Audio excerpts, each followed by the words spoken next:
Selamat pagi semuanya. Salam di dalam kasih Kristus. Karena saya percaya Tuhan sedang bekerja di tengah-tengah kita. Dan janji Bapa itu pasti terjadi di dalam hidup kita. Ketika Tuhan berjanji, artinya penggenapannya sudah ada. Ya, ketika Tuhan berjanji, penggenapannya sudah ada. Ketika Tuhan berfirman, penggenapannya sudah ada. Ya. Buka Yesaya 59 ayat 21. Adapun aku, inilah perjanjianku dengan mereka, firman Tuhan. Rohku yang menghinggapi engkau dan firmanku yang kutaruh dalam mulutmu tidak akan meninggalkan mulutmu dan mulut keturunanmu dan mulut keturunan mereka dari sekarang sampai selama-lamanya. Firman Tuhan. Tulis poin nomor 1, janji Bapa pasti digenapi. Miliki keyakinan yang kuat. Miliki keyakinan yang teguh. Bahwa janji Allah Bapa pasti digenapi. Janji Tuhan pasti digenapi. Firman Tuhan pasti digenapi. Yesaya 55 ayat 11 berkata, demikianlah firmanku yang keluar dari mulutku. Ya, firman Tuhan yang keluar dari mulutnya, ia tidak akan kembali kepadaku dengan sia-sia. Tetapi ia akan melaksanakan apa yang ku kehendaki dan akan berhasil dalam apa yang kusuruhkan kepadanya. Jadi firman yang berhasil, yang tidak akan kembali kepada Tuhan, tidak akan kembali kepada sorga dengan sia-sia adalah firman yang keluar dari mulut Tuhan. Jadi saudara harus tahu bukan semua firman, tapi firman yang keluar dari mulut Tuhan. Lalu bagaimana kita mendengarnya? Sedangkan kita mendengar bukan dari Tuhan secara langsung. Tuhan mengangkat orang-orang benarnya, Tuhan membangkitkan orang-orang benarnya yang dipakai menjadi kepanjangan tangannya untuk memberitakan firman Tuhan. Jadi pastikan saudara ketika mendengar firman Tuhan, orang yang menyampaikan firman Tuhan adalah orang yang terhubung dengan sorga. Orang yang punya koneksi dengan sorga. Bukan orang yang tidak tahu tentang sorga. Ya, jadi saudara harus pastikan firman yang saudara terima adalah firman yang keluar dari mulut Tuhan. Atau mulut utusan Tuhan. Karena utusan Tuhan membawa firman Tuhan. Ya, nah firman yang seperti itu tidak akan kembali kepada Tuhan dengan sia-sia. Ia akan melaksanakan. Ya, melaksanakan apa yang Tuhan kehendaki. Bukan apa yang kita kehendaki, bukan apa yang manusia kehendaki, tetapi apa yang Bapa kehendaki. Apa yang Tuhan kehendaki, itulah yang akan terjadi. Dan akan berhasil dalam apa yang kusuruhkan kepadanya. Artinya kalau kita hidup di dalam firman, maka segala sesuatu yang kita lakukan akan Tuhan buat menjadi berhasil. Karena kita hidup di dalam firman Tuhan. Ketika firman itu, firman kerajaan yang kita terima, maka kalau kita hidup di dalamnya, apa yang kita lakukan itu sama seperti apa yang disuruh oleh Bapa. Karena itu apa yang kita lakukan dibuat Tuhan menjadi berhasil. Bukan kita lagi yang membuat keberhasilan itu menjadi nyata. Tetapi Tuhan yang bekerja melalui kita sehingga keberhasilannya menjadi nyata. Makanya Yusuf hanya melakukan segala sesuatu sepertinya secara natural, secara biasa. Tetapi hasilnya supranatural. Yusuf waktu menjadi budak, biasa. Budak itu biasa melakukan hal-hal yang biasa. Tetapi karena di situ ada penyertaan Tuhan, Yusuf hidup di dalam firman-Nya. Karena Yusuf menjadi budak, berada di Mesir untuk menggenapi mimpi yang sudah diberikan oleh Tuhan kepada Yusuf. Maka Yusuf yang ada di dalam perjalanan firman ini, itu disertai Tuhan. Dan Tuhan membuat semua yang dilakukannya menjadi berhasil. Jadi walaupun dia dimulai dari seorang budak. Tetapi tidak berapa lama kemudian dia menjadi kepala budak. Bahkan menjadi tangan kanannya Potifar. Ya, Tuhan tidak meninggalkan Yusuf. Kalau kita hidup di dalam firman Tuhan, kita melakukan segala sesuatu untuk menggenapi firman Tuhan. Tuhan tidak pernah meninggalkan orangnya. Tuhan tidak pernah meninggalkan milik kepunyaannya. Haleluya. Ya. Lalu difitnah. Jadi saudara tahu, kehidupan orang benar bukan rata. Ya, terkadang ada masalah. Kenapa ada masalah? Karena kita pemenang. Jadi harus ada yang dikalahkan. Ya, kalau pemain badminton juara, ya, ranking 1, tapi nggak pernah bertanding, turun saudara rankingnya. Dia nggak akan ranking 1 lagi. Turun rankingnya. Kenapa? Nggak ada yang dikalahkan. Siapa yang bisa menjamin dia menjadi pemenang? Itu sebabnya kalau ada masalah apapun juga, tenang saja. Jangan berpikir, kok Tuhan tidak tahu saya, tidak mengerti saya dikasih pencobaan. Tenang. Engkau harus bangkit di dalam roh. Taklukkan semua masalah. Karena di dalammu ada roh seorang pemenang. Bahkan dikatakan kita lebih daripada pemenang. Artinya apa? Pemenang itu ketika bertanding, hasilnya baru ketahuan setelah dia bertanding. Tetapi karena kita lebih dari pemenang, ketika kita bertanding, baru mulai saja sudah ketahuan hasilnya. Kita yang akan menjadi pemenang. Haleluya. Itu sebabnya Yusuf disertai oleh Tuhan dan Tuhan membuat apa saja yang dilakukannya menjadi berhasil. Lalu ketika Yusuf menjadi seorang narapidana, ini narapidana udah jelek, jadi tapol, tahanan politik. Ya, ini hidupnya udah nggak enak. Tetapi Tuhan tetap menyertai Yusuf. Dan Tuhan membuat apa yang dilakukan oleh Yusuf menjadi berhasil. Karena Tuhan menyertai Yusuf, dia menjadi kesayangan dari kepala penjara. Oh haleluya. Bahkan di dalam penjara pun Tuhan menyertai Yusuf. Karena Yusuf sedang ada di dalam perjalanan penggenapan firman. Kalau kita ada di dalam perjalanan untuk menggenapi firman, Tuhan menyertai kita dimanapun kita berada. Pada saat kita ada masalah apapun juga, Tuhan menyertai kita. Dan Tuhan akan memberikan kita kemenangan. Yusuf sepertinya sudah menang, tapi kok turunnya nih drastis banget. Udah jadi budak, udah gak enak. Diangkat jadi kepala budak. Ya, cari tangan kanannya Potifar. Sudah naik, turunnya lebih drastis lagi. Bukan menjadi budak, menjadi narapidana. Jadi di bawahnya budak. Karena budak masih bisa kemana-mana, kalau narapidana tidak bisa kemana-mana. Mainannya di penjara aja. Tetapi kalau Tuhan yang menyertai di dalam penjara pun, Yusuf disertai Tuhan. Dimanapun kita berada. Kalau kita ada di dalam perjalanan firman, maka Tuhan akan menyertai kita dan membuat semua yang kita lakukan menjadi berhasil. Yusuf menjadi kesayangan kepala penjara dan dia yang memberi makan narapidana yang lain. Oh ini luar biasa. Makanannya dari mana? Bukan dari Yusuf. Tapi Yusuf yang memberi makan. Yusuf yang membagikan makanan kepada narapidana-narapidana yang lain. Karena nantinya Yusuf akan memberi makan seluruh dunia. Haleluya. Dan ketika sepertinya Yusuf kok berada di yang paling dalam, dari kehidupan yang paling dalam, ternyata tiba-tiba Yusuf langsung naik. Begitu keluar dari penjara, sudah bukan menjadi budak lagi, bukan menjadi kepala budak lagi, bukan menjadi tangan kanan Potifar lagi, sekarang menjadi tangan kanan Firaun. Bahkan Firaun berkata, tidak ada satu orang pun yang bisa bergerak tanpa seizin Yusuf. Kekuasaan sepenuhnya diberikan kepada Yusuf.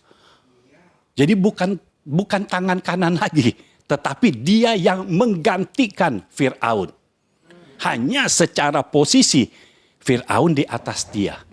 Nah Tuhan bisa melakukan seperti itu. Bagi manusia kehidupan Yusuf kok sepertinya naik turun, naik turun, naik turun. Tapi di hadapan Tuhan tidak seperti itu. Buat Tuhan, Yusuf ketika dijual menjadi budak itu mendekatkan diri kepada destininya. Itu dijualnya yang beli kok bisa Potifar, orang Mesir. Tapi rumah Potifar masih jauh dari istana. Jadi ketika menjadi narapidana, nah narapidana penjaranya ini di dalam istana. Karena ini tahanan politik, ada di dalam istana. Sudah ada di dalam istana hanya bagian bawah. Ya. Belum di atasnya, belum di singgasananya. Ini penjara yang di bawah.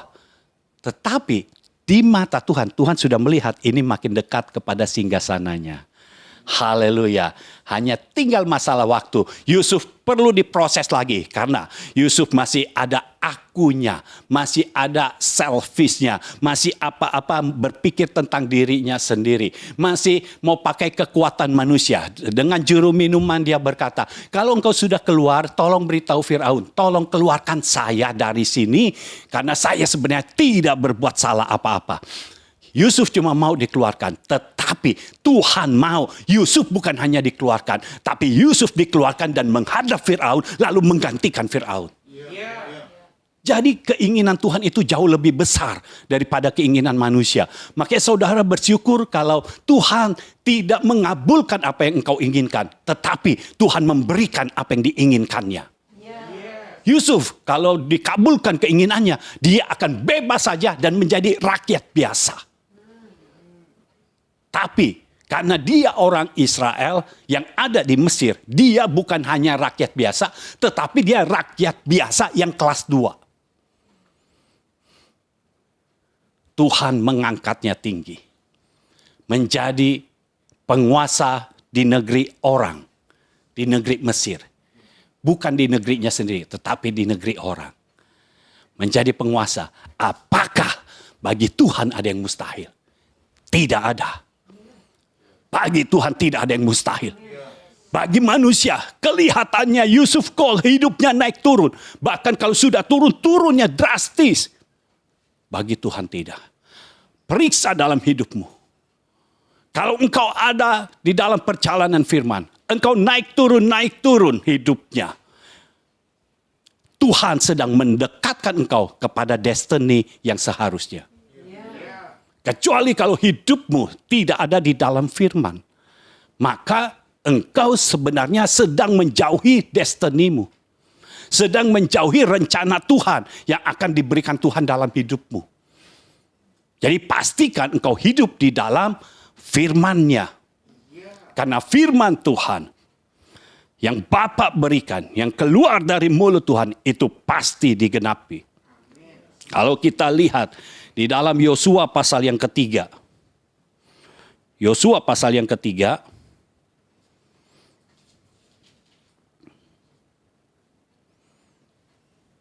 Yosua 23 ayat 14. Maka sekarang sebentar lagi aku akan menempuh jalan segala yang fana. Maksudnya sebentar lagi Yosua akan dipanggil pulang. Ya. Sebab itu, insaflah dengan segenap hatimu dan segenap jiwamu, bahwa satu pun dari segala yang baik yang telah dijanjikan kepadamu oleh Tuhan Allahmu, tidak ada yang tidak dipenuhi. Semuanya telah digenapi bagimu. Tidak ada satu pun yang tidak dipenuhi. Dengar, kalau engkau memiliki firman, maka tidak ada satu pun yang tidak dipenuhi. Semuanya akan digenapi, semuanya akan dipenuhi. Karena Tuhan adalah Tuhan yang berdaulat. Tuhan yang memiliki kuasa, sehingga setiap firman yang keluar dari mulutnya pasti akan digenapi. Penggenapannya datang dari Tuhan. Kuasa dari segala kuasa ada di dalam kita. Dan kalau kita mengerti firman-Nya, kita menerima firman-Nya, dan kita tahu firman-Nya ini pasti terjadi, kita mengamininya dan mengimaninya, maka firman akan menjadi kenyataan. Engkau akan menerima firman sesuai dengan kondisi sorga, bukan kondisi manusia, sesuai dengan kriterianya sorga. Apa yang harus kita terima itu sesuai dengan standarnya sorga, bukan standarnya manusia. Kita mendapatkan yang lebih lagi dari sekedar yang kita pikirkan. Karena pikiran kita tidak akan cukup untuk berpikir sesuai dengan pikiran Tuhan. Tuhan memberikan kepada kita melebihi apa yang kita pikirkan. Segala sesuatu dari segala yang baik yang telah dijanjikan oleh Tuhan, tidak ada yang tidak dipenuhi. Semuanya telah digenapi. Haleluya. Haleluya, karena Tuhan kita Allah yang luar biasa. Jadi pastikan punya keyakinan yang teguh, punya keyakinan yang kuat. Janji Bapa pasti digenapi. Janji Tuhan pasti digenapi. Lalu yang kedua, Bapa tidak pernah lupa akan janjinya. Jadi ini yang harus menjadi keyakinan kita. Jangan berdoa, Tuhan, Engkau lupa ya sama aku. Enggak. Saudara yang suka lupa Tuhan. Kalau lagi perlu Tuhan, ingat. Kalau lagi punya keinginan sendiri, lupa Tuhan. Jadi yang suka lupa Tuhan adalah manusia. Bukan Tuhan yang melupakan manusia. Ya. Bapa tidak pernah lupa akan janjinya. Kejadian 9 ayat 16.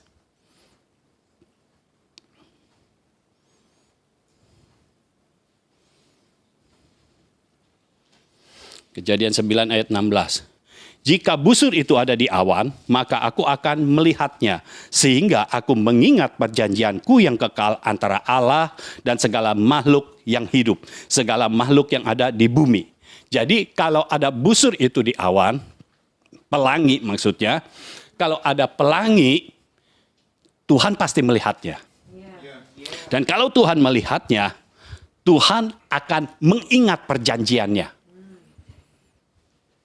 Jadi harus tahu, kalau kita mau hidup dalam firman, kita harus hidup dalam ikatan janji, karena Tuhan kita adalah Tuhan perjanjian. Allah kita adalah Allah perjanjian, yang hidup dalam ikatan janji.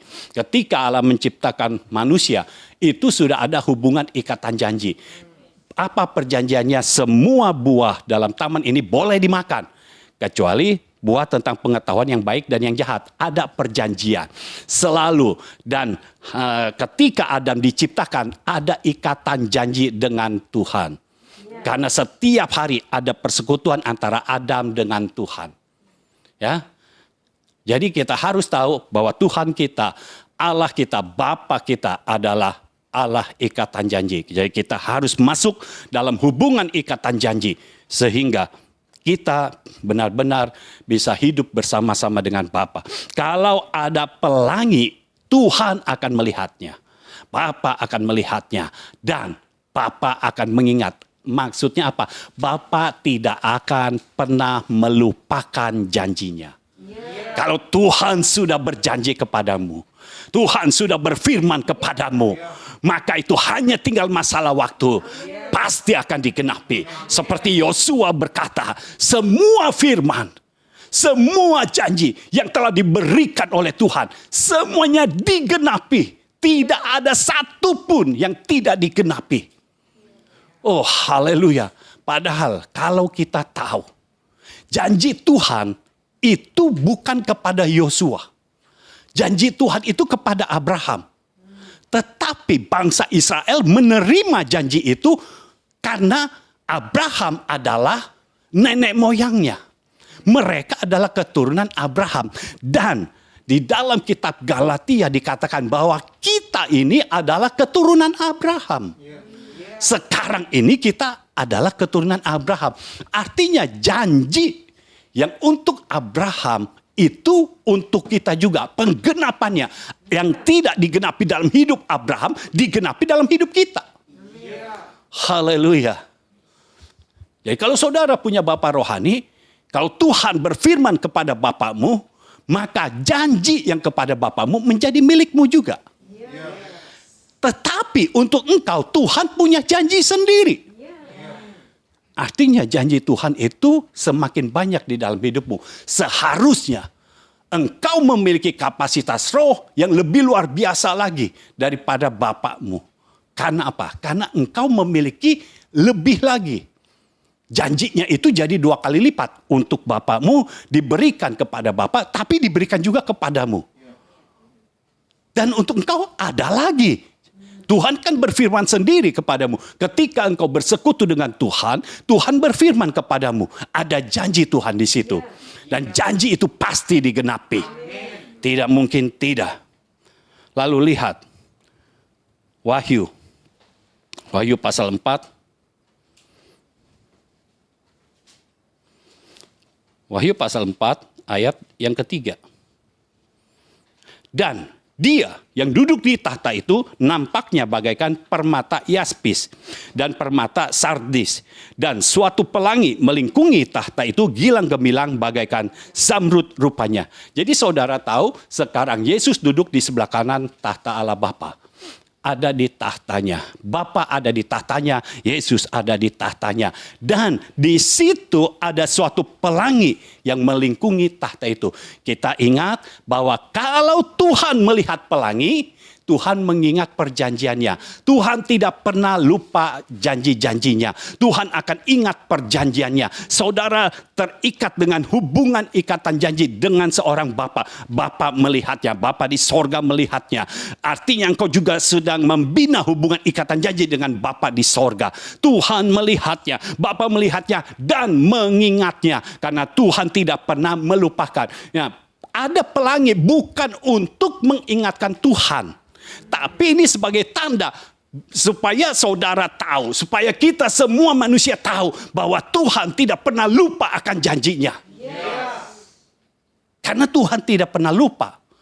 Manusia yang suka lupa. Kalau ada pelangi, saudara harus tahu bahwa Tuhan selalu ingat dengan perjanjiannya. Selalu ingat dengan janji-janjinya. Tidak pernah lupa. Nah, tandanya di sorga pun ada pelangi. Bukan untuk mengingatkan Tuhan akan janji-janjinya. Karena Tuhan pasti ingat. Tapi supaya kita tahu bahwa di sorga ada pelangi. Yang artinya Tuhan mau beritahu kepada kita bahwa Tuhan tidak pernah lupa akan janji-janjinya. Karena semua janji Tuhan harus digenapi. Semua firman Tuhan harus terlaksana. Sesuai dengan apa yang Tuhan perintahkan kepadanya. Haleluya. Ya Allah kita yang luar biasa. Jadi ingat, Tuhan kita tidak pernah melupakan janjinya. Miliki keyakinan ini. Pertama, janji Bapa pasti digenapi. Ya, firman Tuhan pasti digenapi. Bapa tidak pernah lupa akan janji-janjinya. Bapa selalu mengingat akan janji-janjinya. Kalau dua hal ini menjadi keyakinanmu, maka saya percaya Tuhan akan menepati semuanya dan engkau tahu bahwa Tuhan akan menepatinya. Ketika imanmu menjadi semakin bertambah-tambah, imanmu semakin bertumbuh, maka engkau punya kekuatan untuk mengambil, untuk menerima semua janji-janji Tuhan yang telah diberikan kepadamu. Terkadang kita nggak punya kekuatannya untuk mengambil. Kita mesti punya kekuatannya, karena Allah kita itu raja di atas segala raja. Ya, saudara mesti punya kapasitasnya. Kalau saudara tidak punya kapasitas lalu menerima janji-janji Tuhan, menerima realisasinya, saudara bisa kaget sekaget-kagetnya. Jadi itu bahaya untuk saudara. Daripada bahaya untuk saudara, jadi didiemin dulu. Tapi kalau saudara sudah punya kapasitasnya, itu seperti saudara bisa punya kunci untuk membuka yang tadinya tertutup. Haleluya. Yang ketiga, jadi harus tahu janji Bapa ini apa. Yang ketiga, janji Bapa adalah memberikan firman dan Roh Kudus.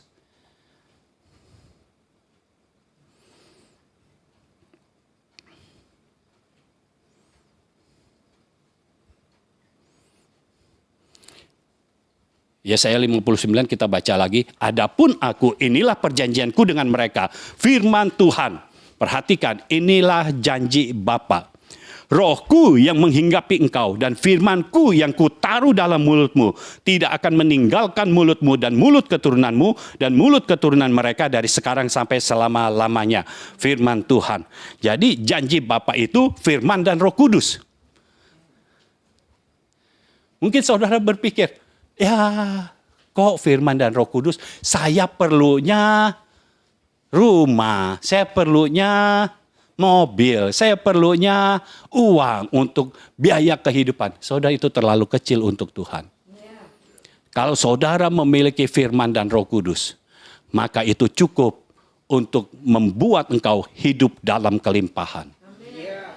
Ya, kadang kita cuma memikirkan perkara-perkara yang lahiriah, perkara-perkara yang jasmani, yang hanya memuaskan kebutuhan kita, yang memuaskan keinginan kita. Padahal Tuhan bekerja memuaskan keinginannya. Dan keinginannya selalu di atas keinginan kita. Ya.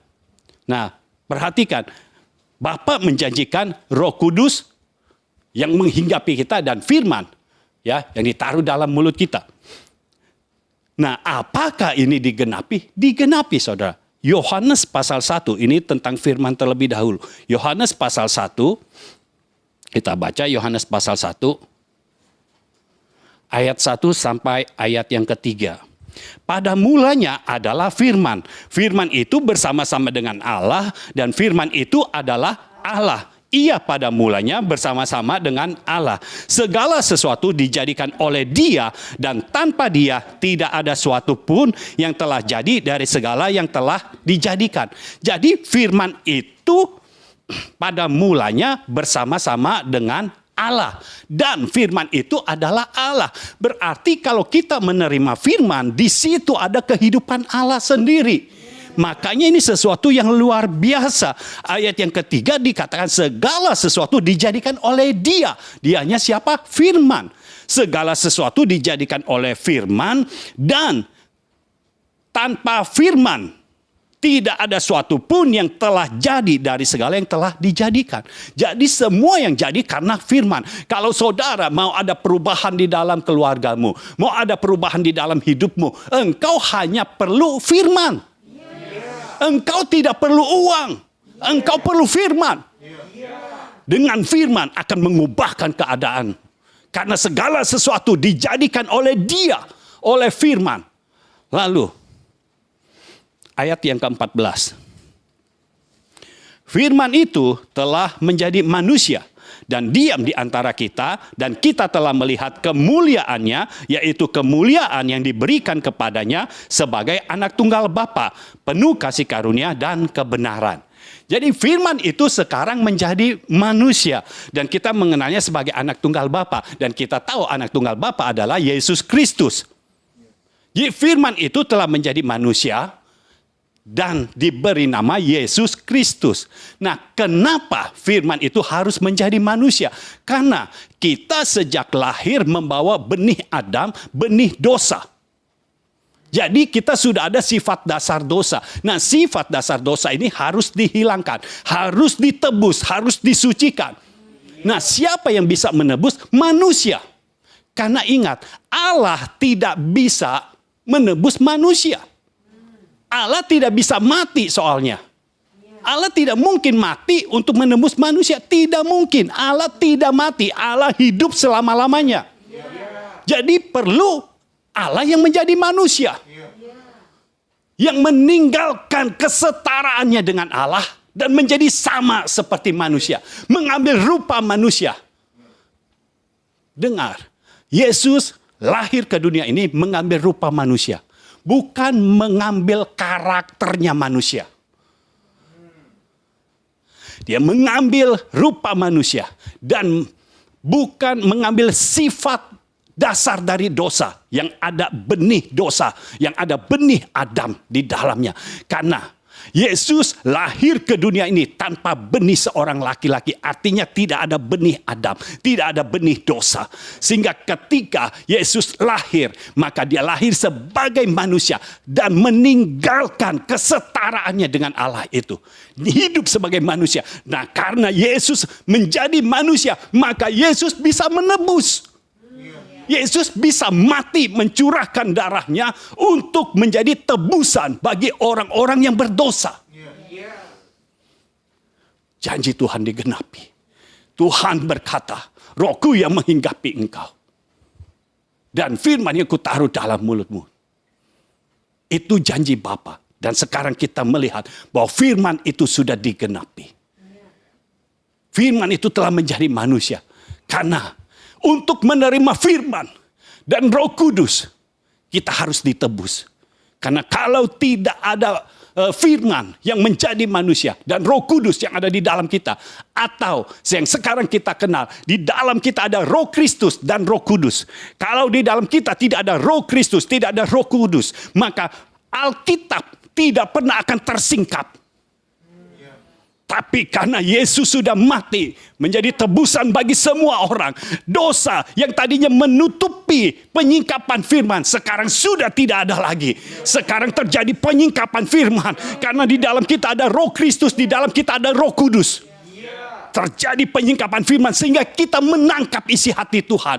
Oh, Tuhan maunya seperti ini. Oh, ini maksudnya Tuhan. Yang tadinya ini tertutup karena ada dosa. sekarang tersingkap karena Yesus sudah menjadi tebusan. Hanya manusia yang bisa menebus manusia. Tetapi harus manusia yang tanpa cela, tanpa dosa. Yesus manusia tanpa cela, tanpa dosa. Karena Yesus hidup dalam ketaatan mutlak. Yesus hidup dalam ketaatan mutlak. Sehingga dosa tidak bisa masuk dalam hidupnya. Tidak bisa masuk. Ada ketaatan mutlak. Ketika dosa mau masuk, yang ada di dalam Yesus adalah kehendak Bapa. Kehendak dirinya sendiri nggak ada. Keinginan sendirinya nggak ada. Semua kehendak Bapa. Melakukan segala sesuatu karena kehendak Bapa. Udah jam makan. Udah jam minum.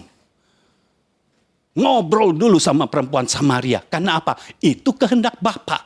Ngomong sama perempuan Samaria. Supaya apa? Supaya orang Samaria ini diselamatkan. Dan ketika orang Samaria ini diselamatkan, perempuan Samaria ini diselamatkan, dia membawa satu kota kepada Yesus dan satu kota menjadi diselamatkan. Murid-muridnya datang kepada Yesus. Tuhan, ini makananmu. Yesus berkata, makananku adalah melakukan kehendak Dia yang mengutus aku. Melakukan kehendak Bapa. Oh, kalau kita punya keinginan seperti ini, maka makanan jasmani tidak akan mempengaruhi kekuatan kita. Mau kita puasa 40 hari, 40 malam, kita tetap kuat. Karena roh di dalam kita memberikan kita kekuatan, mengubah tubuh kita. Roh yang ada di dalam kita lebih kuat, sehingga memberikan kekuatan bagi tubuh kita. Haleluya. Yesus tidak makan akhirnya. Padahal saat itu matahari sedang terik. Ya, Yesus minta minum. Tapi Yesus tidak minum air itu. Karena Yesus minta minum tujuannya supaya perempuan Samaria ini tahu ada air yang lain. Selain di sumur Yakub, ada air yang lain yang berasal dari sorga. Yaitu air hidup. Haleluya. Pada akhirnya yang kita perlukan adalah air hidup. Air yang bisa membuat kita hidup. Ya. Kita sekarang kan suka pusing dengan air, keadaan air. Mau beli air mineral yang mana? pH-nya berapa? Ya, kita pusing. Tapi ini yang harus kita percaya. Kalau air hidup itu ada di dalam kita, maka semua air yang ada di dunia ini harus ada di bawah air hidup itu. Jadi air hidup yang menguasai kita. Haleluya. Firman itu telah menjadi manusia dan diam di antara kita. Yang kita kenal di dalam nama Yesus Kristus. Dan Yesus Kristus sudah memberikan dirinya untuk disalib. Sehingga semua kutuk yang untuk kita ditanggungkan kepada Yesus. Dan kutuk tidak ada lagi di dalam hidup kita. Sehingga tidak ada lagi yang namanya kutuk keturunan. Penyakit keturunan. Miskin keturunan. Nggak ada lagi. Kita jadi keturunan ilahi. Keturunan dari sorga. Keturunan dari Bapa yang kaya raya. Bapa yang memiliki status sebagai raja di atas segala raja. Ya, jadi kita tidak ada lagi miskin keturunan. Kita tidak ada lagi penyakit keturunan. Karena kita keturunan dari Bapa. Di sorga tidak ada sakit penyakit. Itu sebabnya miliki keyakinan bahwa firman Tuhan pasti digenapi. Dan Tuhan tidak pernah melupakan janjinya. Tuhan tidak pernah melupakan firman-Nya. Dan ini adalah bukti bahwa Tuhan tidak pernah melupakan. Kitab Yesaya itu ditulis sudah berapa ratus tahun sebelumnya. Tapi Tuhan tetap ingat. Oh, firman harus menjadi manusia. Ya, firman harus menjadi manusia. Supaya manusia bisa ditebus. Sehingga mereka tidak perlu bawa hewan lagi kepada imam. Untuk dipersembahkan kepada Tuhan. Karena Yesus, imam besar agung kita, sudah mempersembahkan dirinya sendiri. Sehingga kita tidak perlu memberikan persembahan yang lain lagi. Lalu, lihat ayat yang ke-12. Tetapi, dari Yohanes 1 ayat yang ke-12. Tetapi semua orang yang menerimanya. Yang menerima apa? Menerima firman. Baik firman yang keluar dari mulut Tuhan maupun firman yang telah menjadi manusia. Tetapi semua orang yang menerimanya diberinya kuasa supaya menjadi anak-anak Allah, yaitu mereka yang percaya dalam namanya. Ayat 13, orang-orang yang diperanakan bukan dari darah atau dari daging, bukan pula secara jasmani oleh keinginan seorang laki-laki, melainkan dari Allah. Jadi ada inisiatif dari Allah supaya kita ini dilahirkan kembali. Yang bukan dilahirkan dari benih seorang laki-laki, bukan dari darah atau dari daging, tetapi dari Allah sendiri yang ilahi. Jadi kita ketika menerima firman itu, kita menerima Yesus Kristus, kita memiliki sifat ilahi. Ada karakter yang baru di dalam hidup kita, ada karakter Allah di dalam hidup kita. Semua orang yang menerimanya, artinya tanpa kecuali. Mau statusmu apa, mau keadaan ekonomimu seperti apa, tidak kecuali semua orang yang menerimanya diberinya kuasa. Haleluya. Ini kuasa ini artinya kita memiliki hak, kita memiliki legalitas menjadi anak-anak Allah. Jadi kalau kita menerima Yesus Kristus, kita percaya dalam namanya. Kita percaya dalam nama Yesus. Karena Yesus adalah nama di atas segala nama. Haleluya. Kita percaya dalam namanya. Maka kita punya hak. Kita punya kuasa, punya hak. Untuk menjadi anak-anak Allah. Itu sebabnya Yesus itu harus mati di salib. Dan darahnya menyucikan kita sehingga kita bisa memanggil Allah dengan sebutan Ya Aba, Ya Bapa. Roh Kristus yang ada di dalam kita membuat kita layak untuk memanggil Allah, Ya Aba, Ya Bapa. Makanya Yesus mengajarkan berdoa, Bapa kami yang di sorga. Jadi Allah bukan pribadi yang jauh lagi, tapi Allah menjadi pribadi yang dekat. Karena seorang Bapa pasti dekat dengan anaknya. Haleluya. Tetapi yang kita harus tahu, kita diberi kuasa, diberikan hak, diberikan legalitas, sah, ya resmi. Ini bukan ilegal, ini legal. Kita menjadi anak-anak Allah. Nah, anak-anak Allah di sini bukan anak-anak yang kecil, bukan anak kecil terus, tapi anak-anak yang bertumbuh. Bertumbuh bukan hanya secara jasmani, bukan hanya secara tubuhnya, tetapi juga bertumbuh di dalam karakter Bapa. Bertumbuh di dalam sifat Bapa, dalam karakter Bapa di sorga, bertumbuh dalam sifat Bapa di sorga. Itu sebabnya kita ini dikatakan menyerupai Tuhan. Oke, saudara, tidak heran ketika Stefanus dilempari batu, waktu mau mati, mukanya itu bercahaya. Karena apa? Karena dia memiliki Roh Kristus dan Roh Kudus, sehingga mukanya bersinar menyerupai Tuhan. Saudara harus tahu, ketika Tuhan melihat kita, maka Tuhannya itu bersinar. Paulus ketika belum bertobat, dia mau pergi ke Damsyik. Maka dia berjumpa dengan Tuhan. Lalu Tuhan menampakkan diri dalam apa? Sinar. Ada cahaya. Nah, ini adalah cahaya kemuliaan Tuhan. Dan cahaya kemuliaan Tuhan itu sekarang sudah ada di dalam hidup kita. Haleluya. Karena apa? Karena Yesus sudah mati di kayu salib. Yesus sudah menebus dosa-dosa kita sehingga kita menjadi anak-anak Allah. Kita memiliki DNA yang baru. Bukan DNA yang secara lahiriah, tetapi kita punya DNA yang baru, yaitu DNA secara rohani, yaitu DNA Bapa di sorga. Sehingga karakter kita, sifat kita, kepribadian kita tidak mengikuti yang lahiriah lagi, tetapi mengikuti yang ilahi. Kita mengikuti karakternya Allah. Jadi pastikan kita hidup mengikuti karakternya Tuhan, bukan karakter manusia kita.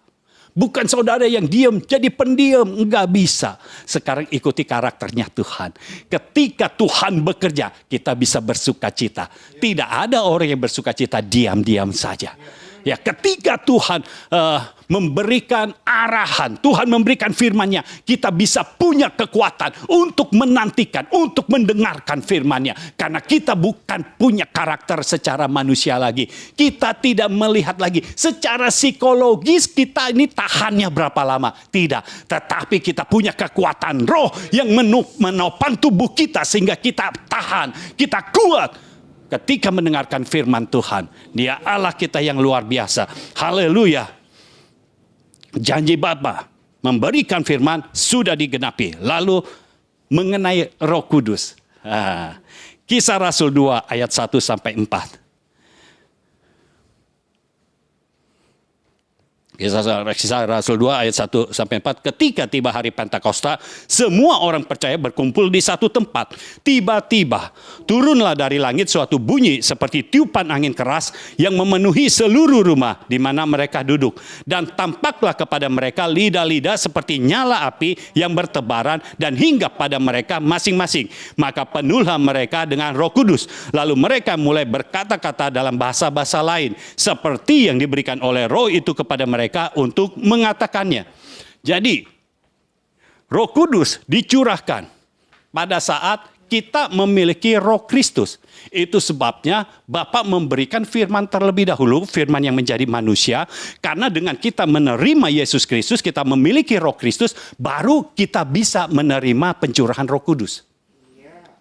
Tuhan tahu apa yang harus dilakukannya.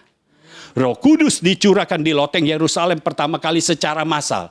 Karena secara individu di perjanjian lama, para nabi sudah dipenuhi oleh Roh Kudus. Ya, tapi itu secara individu. Tapi secara massal pertama kali terjadi di loteng Yerusalem. 120 orang menerima pencurahan Roh Kudus. Janji Tuhan digenapi. Tidak ada satupun janji Tuhan yang tidak digenapi. Semuanya pasti digenapi. Penuhlah mereka dengan Roh Kudus. Lalu mereka mulai berkata-kata dalam bahasa-bahasa lain. Jadi saudara, ketika kita menerima pencurahan Roh Kudus, maka kita dipenuhi oleh Roh Kudus. Tetapi Roh Kudus ini suatu pribadi, bukan benda mati. Ketika ini ada di dalam hidup kita, ini hidup. Itu sebabnya kita tidak berhenti di dalam fase dipenuhi oleh Roh.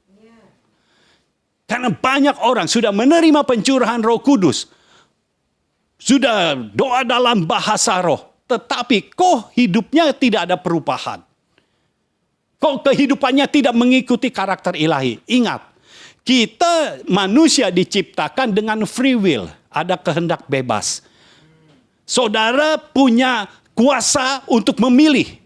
Tapi kalau saudara memberikan kuasa untuk memilih itu kepada Bapa, maka saudara akan menjadi indah. Haleluya. Ya. Nah, dipenuhi oleh Roh adalah fase pertama dari pencurahan Roh Kudus. Kita tidak akan berhenti pada dipenuhi oleh Roh. Karena dipenuhi oleh Roh, saudara hanya bisa berdoa saja.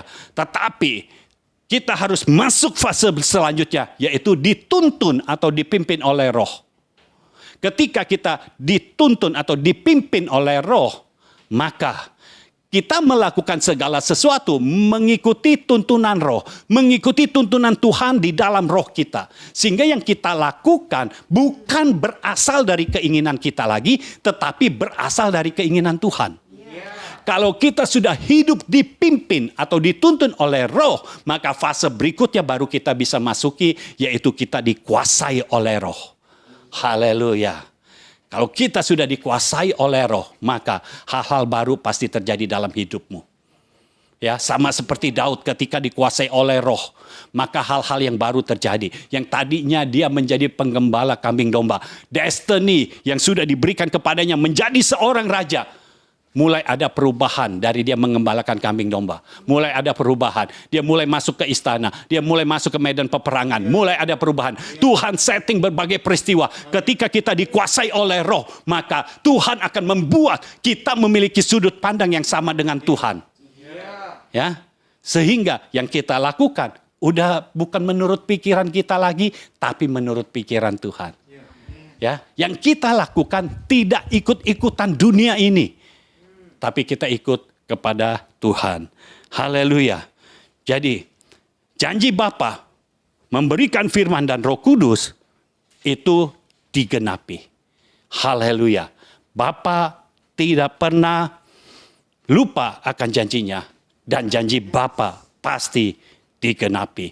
Haleluya. Poin selanjutnya. Dari Yesaya 59 ayat 21 itu dikatakan firman itu ditaruh di mulut. Nah, yang apa indikasinya bahwa firman itu sudah ditaruh di mulut kita? Apakah perkataan kita sudah sesuai dengan firman? Itu indikasinya. Kalau perkataan kita tidak sesuai dengan firman, artinya firman yang sudah ditaruh di mulut, saudara tidak pergunakan dengan baik. Karena saudara punya kehendak bebas, ingat. Kalau saudara menyerahkan kehendak bebasmu kepada Tuhan, maka firman yang ditaruh di mulutmu, itulah yang akan kau keluarkan juga. Nah, untuk firman ada di dalam mulut, itu pertama-tama harus masuk di dalam hati dulu. Dari hati baru ke pikiran. Dari pikiran, ya, saudara tahu kan bahwa otak kita yang mengendalikan semuanya. Dari pikiran baru ada di perkataan. Untuk firman itu ada di dalam mulut, jadi saudara perlu firman yang saudara tanam kuat-kuat di dalam hatimu. Lalu masukkan dalam pikiranmu. Itu sebabnya engkau perlu menghafal. Lah kenapa saudara kalau lagu-lagu dunia saudara sampai hafalin? Ya, saudara hafalin supaya kalau nyanyi lagunya nih pas nih kata-katanya. Ya, bisa hafal. Kenapa firman yang punya kuasa mengubahkan hidupmu, mengubahkan keluargamu, mengubahkan lingkunganmu, mengubahkan kota dan bangsamu? Kenapa firman tidak dihafalkan? Hafalkan statement-statement yang sudah dilepaskan. Hafalkan itu. Sehingga pikiran kita penuh dengan firman. Hati kita penuh dengan firman. Kalau orang menyakiti kita, ya kita lihat firmannya apa. Kita udah gak punya rasa lagi. Karena kita hidup di dalam firman. Yang kita rasa adalah apa yang Tuhan mau. Haleluya. Haleluya. 2 Korintus 4 ayat 13.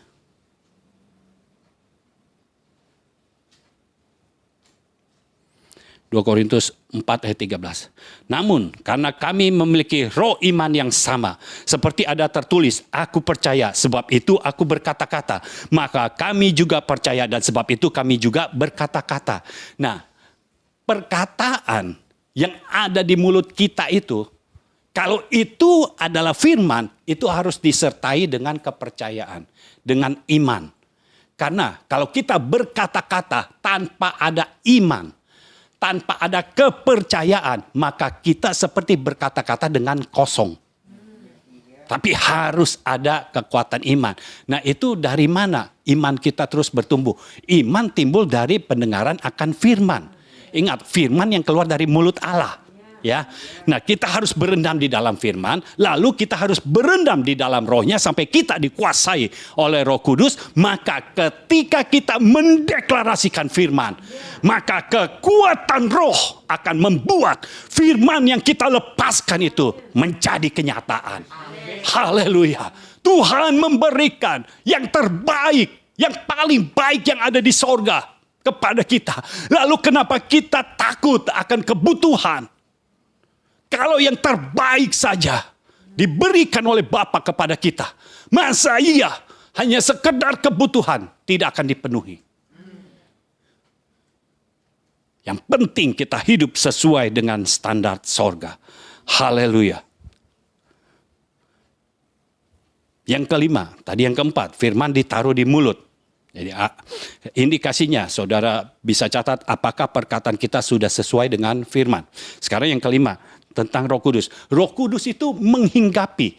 Jadi bukan ditaruh di mulut. Roh Kudus menghinggapi. Maksudnya apa? Apakah Roh Kudus sudah menguasai hidup kita? Nah, taunya dari mana? Sekarang kita baca Wahyu pasal 4. Wahyu pasal 4.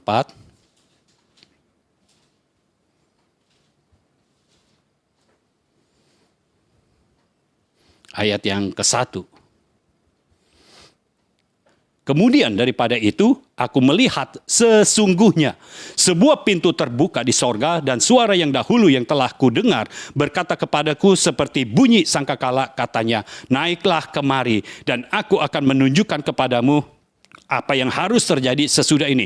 Segera aku dikuasai oleh Roh dan lihatlah sebuah tahta terdiri di sorga dan di tahta itu duduk seorang. Jadi saudara, kalau Roh Kudus menghinggapi, itu artinya kita sudah dikuasai oleh Roh. Karena Roh Kudus menghinggapi kita. Artinya kita dikuasai oleh Roh. Kalau kita dikuasai oleh Roh, indikasinya adalah kita punya sudut pandang yang sama seperti Tuhan. Karena Yohanes yang ada di Pulau Patmos mendapatkan penglihatan. Roh Kudus melingkupi dia, menguasai dia. Dia bisa diangkat, dibawa naik ke sorga. Ketika di sorga dia bisa melihat tahta. Dia masuk ke ruang tahta. Haleluya. Ketika dia masuk ke ruang tahta, maka dia punya penglihatan yang sama seperti Tuhan melihat segala sesuatu. Karena posisinya sama. Kalau kita dikuasai oleh Roh, kita akan sampai ke ruang tahta. Dan ketika kita ada di ruang tahta, kita punya penglihatan yang sama, sudut pandang yang sama dengan Tuhan kita. Pastikan kita punya sudut pandang yang sama. Lalu lihat, poin yang ke-6. Ini hasil perjanjian dengan Bapa. Kalau kita lihat Yesaya 59 ayat 21. Ya, setelah Yesaya 59 kan Yesaya 60.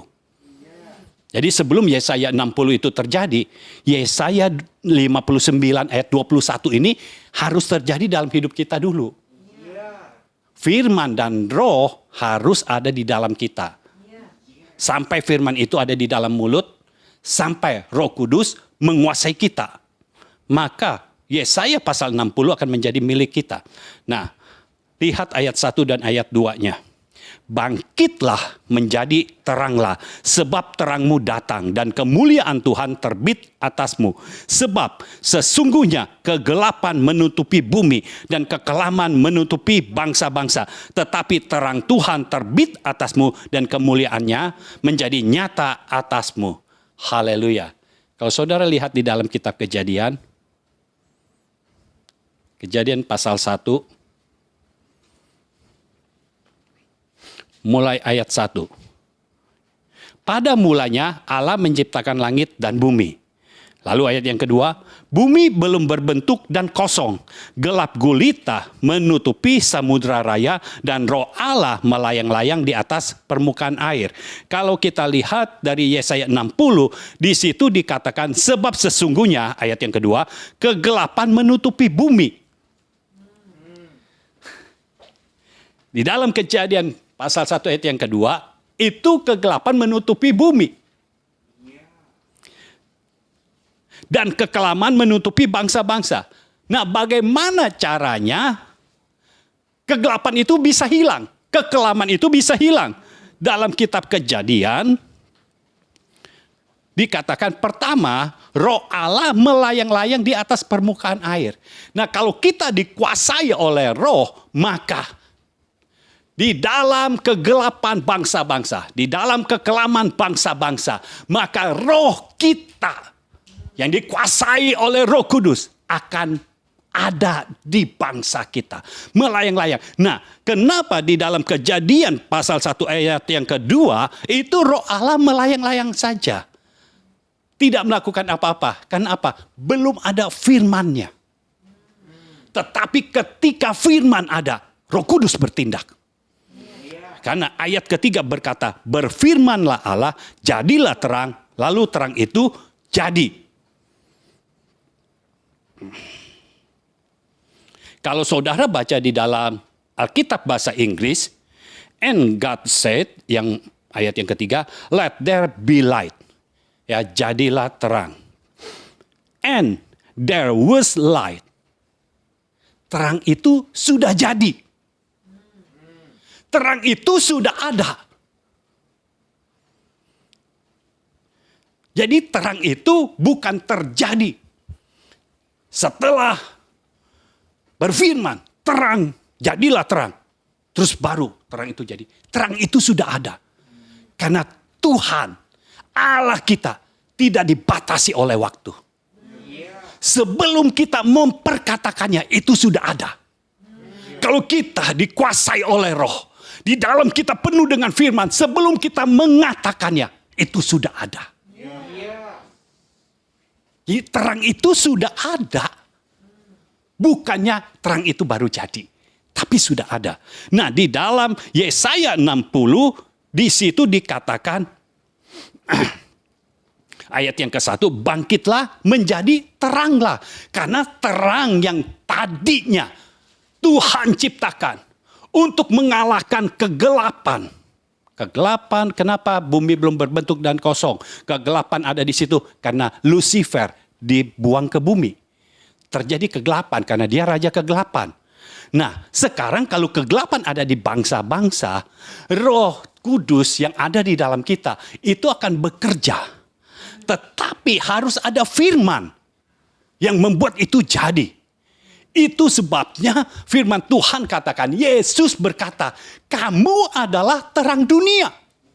Artinya apa? Kalau kita terang, kegelapan tidak bisa menguasai kita. Haleluya. Artinya maupun rajanya, raja kegelapan, tetap selama dia dari kegelapan tidak akan menguasai terang. Terang yang menguasai kegelapan. Kegelapan itu tidak ada lagi. Begini. Terang dan gelap tidak bisa bersatu. Kalau ada terang, gelap harus pergi. Tapi kalau ada terang, gelap tidak bisa datang. Saudara tahu ya, kalau ada gelap, terang datang, gelap harus pergi. Terang dan gelap tidak bisa bersatu. Tapi kalau ada terang, gelap tidak bisa datang.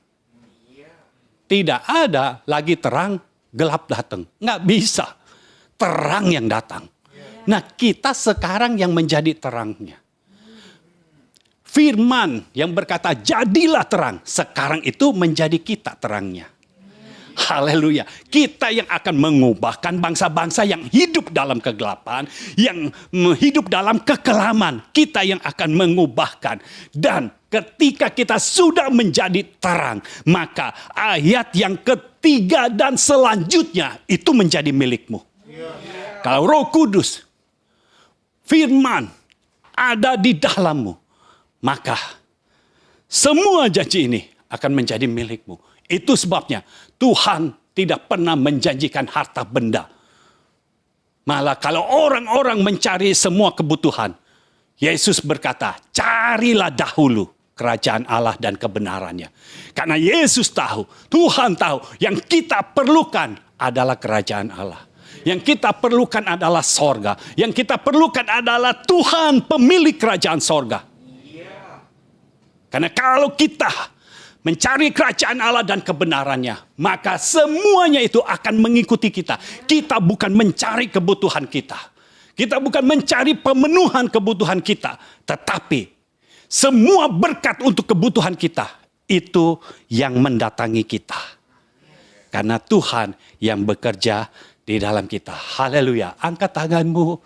Saya percaya Tuhan mau bekerja di dalam hidupmu saat ini. Di dalam nama Yesus. Biar kuasa roh dan firman. Kebangkitan dari rohani.